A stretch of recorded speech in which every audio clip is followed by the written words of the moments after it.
Если ты думаешь, что испанцы говорят так же, как в учебниках, то у меня для тебя плохие новости.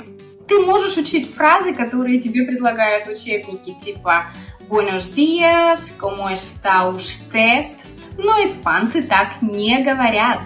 Они говорят быстро, дерзко и эмоционально. Сегодня разберем топ-10 реально работающих фраз, которые ты услышишь буквально каждый день в Испании. Хочешь говорить как местный? Тогда смотри до конца. И в конце, как всегда, я подготовила для тебя сюрприз.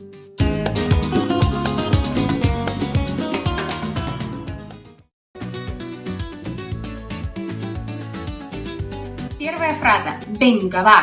Давай уже. Ну пошли. Ну наконец-то. Ну давай. Ну. Пример. Когда ты говоришь другу «пойдем погуляем», тебе отвечают «venga, va». То есть почему бы и нет. Или другой пример. Твоя подруга зовет тебя в кино, и ты говоришь «venga, va». То есть да, давай, пойдем. Это можно было бы перевести как «ну давай, почему бы и нет». Venga – это не просто слово, которое вы можете использовать. Это реально работающая фраза, которая может использоваться в 1000 различных ситуациях. Это слово означает «ну давай же», «пошли», «скорее», «погнали». И вообще его можно вставлять буквально везде. Напиши в комментариях ситуацию, когда бы ты применил это выражение. Будет вообще классно, если ты сможешь составить мини-диалог из 2-3 предложений, и одним из этих предложений была бы фраза с venga или venga va. Давайте проверим ваше умение составлять предложения и применять фразы на деле.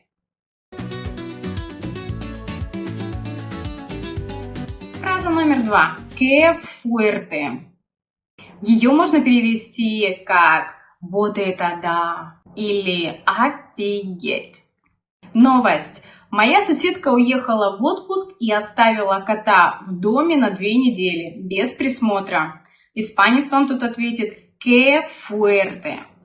Объяснение. Испанцы эмоциональны. Они не скажут просто «ну, ничего себе». Они закатят глаза, всплеснут руками и протянут «que fuerte». Еще один пример, где было бы уместно применить данную ситуацию. Твой друг только что сдал на права и решил прокатиться на машине, которой у него нет, и он решил попросить одолжить ему машину у своих родителей. Выезжая из гаража либо парковки, на первом же повороте он влетает в дерево. Тут испанец скажет «que fuerte». А у вас вообще в жизни случались ли подобные ситуации, когда вы бы могли применить это испанское выражение? Напишите в комментариях, просто будет интересно почитать. И переходим к следующей фразе «me pones». Я бы перевела ее, наверное, как «можно мне». Но вы напишите ваши варианты перевода. Представим ситуацию. Ты в кофейне. Как ты скажешь «можно мне кофе»? Скорее всего, иностранец, который только начинает учить испанский язык, скажет «podría tomar un café» или «podría pedir un café» или еще хуже «podría beber un café». А вот испанцы, как вы уже, наверное, догадались, так просто не скажут. В данной ситуации любой испанец скажет «me pones un café».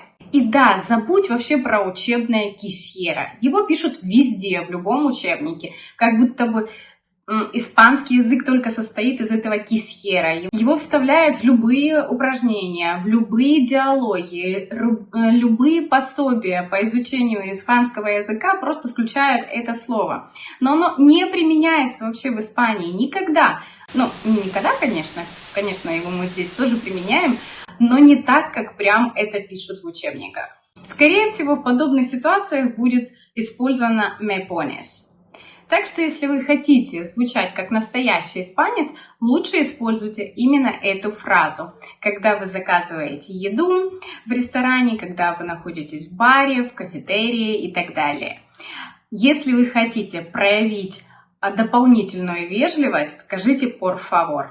А теперь давайте представим ситуацию, что вы находитесь в баре в Испании.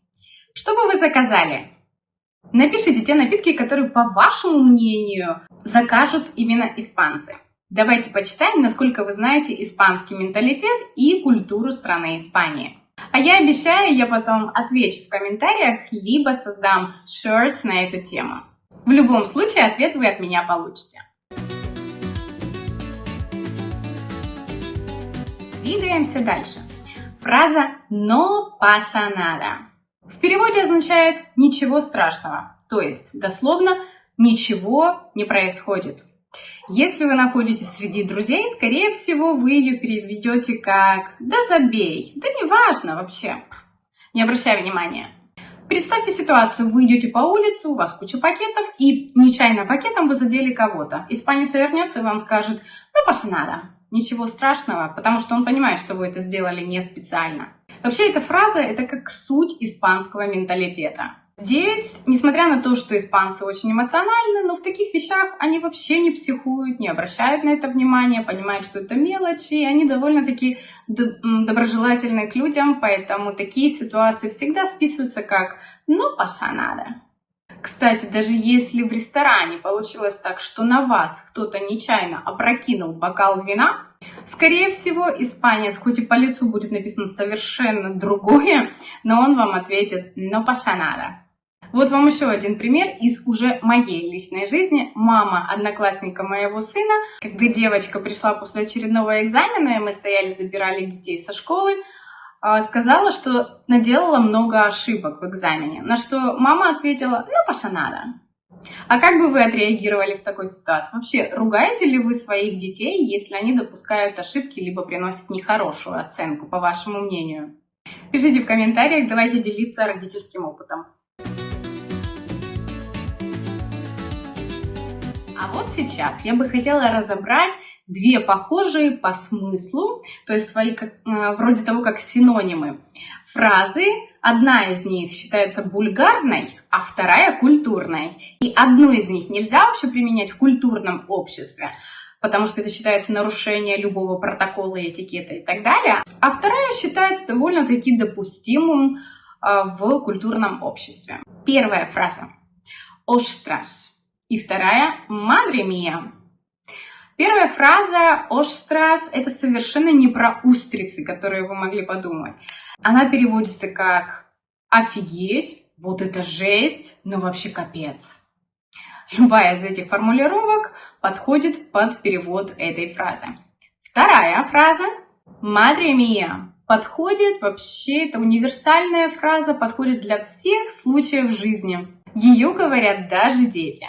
Если за первую ребенка накажут, то за вторую считается, что окей, ничего страшного. Так как дословного перевода в этом контексте нет этой фразы, соответственно, напишите, как бы вы перевели данные фразы. Вот для меня «острос» — это что-то вроде как «блин», ну, «жесть», «капец» иногда. А фраза «madre mía» — это как «о боже мой» или «матушки», «мать родная», что-то «мать моя женщина», если кто так хочет выразиться. Что для вас эта фраза? Вот одна и вторая, как бы вы их перевели? Пишите в комментариях, давайте делиться. А мы двигаемся дальше. A ver. Можно перевести как «а ну-ка, давай-ка посмотрим, что там, а ну-ка, как-то вот так». Объясню лучше на примере. Ты показываешь другу что-то смешное в телефоне, а твой друг как бы с таким скепсисом особо тебе не доверяет, либо не понимает, что это настолько прям так смешное, и говорит такой «a ver». Эта фраза универсальная, ее могут использовать в массе различных ситуаций. Обычно мы ее говорим, когда хотим посмотреть, что там все-таки происходит. У нас это вызвало какой-то интерес, либо мы так относимся немножко с скептицизмом, и так как бы, что там? Либо мы как бы хотим еще дополнительно проверить эту информацию. Вам задание. Напишите варианты предложений, когда бы вы использовали это a ver. Давайте посмотрим, применяете ли вы правильно. De una vez por todas.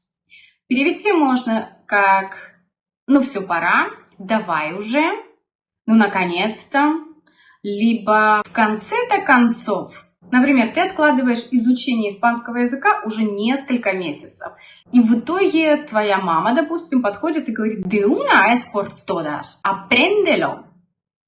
То есть, да в конце-то концов, выучи ты это уже. Либо ты сам себе можешь говорить в данной ситуации: «De una vez por todas, empiezo a estudiar». В конце-то концов, я начинаю это учить. Как считают сами испанцы, они говорят, что они лично не откладывают ничего на потом. Но это они же говорят, мы-то знаем и mañana, то есть mañana. Но они так не считают. Поэтому будем говорить, что испанцы не откладывают ничего на потом. Так вот, когда долго кто-то не решается на что-то, либо долго собирается с чем-то, чтобы что-то совершить, говорят: «De una vez por todas». Что-то вроде: «Ну давай уже, ну в конце-то концов, закончи ты с этим». Следующая фраза и немаловажная. «Hombre, да ладно тебе». Или «Ну ты даешь». Или «Молодец». Пример. Я выучил 50 испанских слов за один день. Вам ответят: «Hombre, qué bien». То есть «классно», «как хорошо». Эта фраза используется испанцами, чтобы выразить свое одобрение, удивление, либо даже сарказм. А также она может носить негативный посыл. В Испании слово «hombre» ты услышишь практически везде. Это слово мы используем в разговорах между друзьями, между родителями, родственниками, на работе. Даже начальник может давать вам инструкции, и где-то у него проскакивает вот это «hombre», это тоже может быть. Поэтому эта фраза в одно слово очень полезная. Иногда она означает «ну ты молодец», а иногда она может носить совершенно обратный контекст. Что-то даже вроде «не ври». Например, когда вам кто-то что-то рассказывает, а вы понимаете, что это совершенно не так, и вам просто вешает лапшу вам на уши, вы скажете «hombre, que no es así». То есть нет, это не так, не ври, не накручивай, не придумывай. То есть, как вы уже догадались, все зависит от самой интонации и от контекста. Давайте выполним задание. Напишите, что такого классного вы делали, где вы могли применить это выражение «hombre», и какая ситуация негативная случалась с вами, где бы вы тоже могли применить эту фразу. И последняя фраза на сегодня.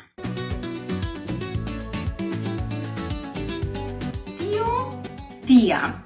Мы ее можем перевести как братан, дружбан, товарищ, чувак, чувиха. Вы говорите «vamos a la playa», и испанка вам отвечает «sí, claro, tía».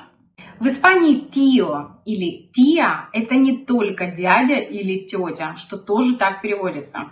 Это также еще дружеское обращение среди друзей. Это как бро, чувак, подруга или даже мужик, в зависимости от ситуации. Здесь важно понимать, если испанец вам скажет «Уф, ese tío es muy raro», то есть это будет носить уже негативный контекст, и это переводится как «этот мужчина, мужик, очень странный», то есть нужно беречься, нужно быть аккуратным. Здесь задание вам будет следующее: создать мини-диалог, где бы вы применили это выражение.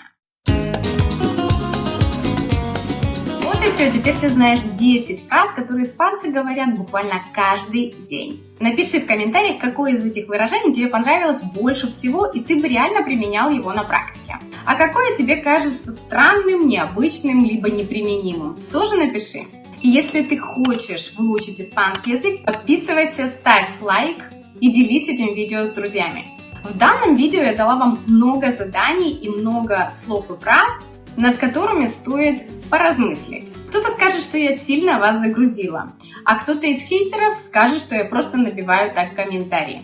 Хейтерам скажу «до свидания», и пусть они думают что угодно, а вот те, которые действительно хотят выучить испанский язык, напишите ваши варианты ответов. Я читаю ваши комментарии и вижу, что многие из вас учат испанский язык самостоятельно. У вас нет возможности заниматься с учителем либо с носителем языка, тренировать его. Поэтому такого рода занятия, в которых вот мини-комментарии, которые вы мне пишете, я вам помогаю исправить ваши ошибки, и тем самым вы немножко корректируете ваши навыки и знания испанского языка и лучше усваиваете материал. Поэтому пишите комментарии, не стесняйтесь. И да, не бойтесь делать ошибки, все мы их совершали когда-то.